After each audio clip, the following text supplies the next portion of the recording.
Hello everyone, welcome back to our YouTube channel. So in this video we are starting from 16.4, that is depletion of water table. Water drawn from under the ground gets restored by seepage of rainwater. The water table does not get affected as long as we draw as much water as is replenished by natural process. However, water table may go down if the water is not sufficiently replenished. This may happen due to many reasons. Increase in population, industrial and agricultural activities are some common factors affecting water table. Scanty rainfall is another factor that may deplete the water table.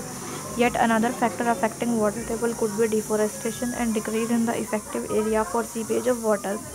So in this they are telling that water run from underground, they get restored by seepage of water. So now we have the water table will doesn't get affected as long as we draw as much water replenished by natural process. So the water table may go down if the water is not sufficiently replenished. So this happened due to many reasons. So these are the reasons given below, that is increase in population, industrial, agricultural activities. They are the factors affecting water table. Now scanty rainfall is also a factor that may deplete water table, and then another factor could be deforestation and decrease in effective area for seepage of water. So you can give these factors that are affecting the water table. So now we are having the next topic, that is increasing population. Increasing population creates demand for construction of houses, shops, office, roads and pavements. This decreases the open areas like parks and playgrounds.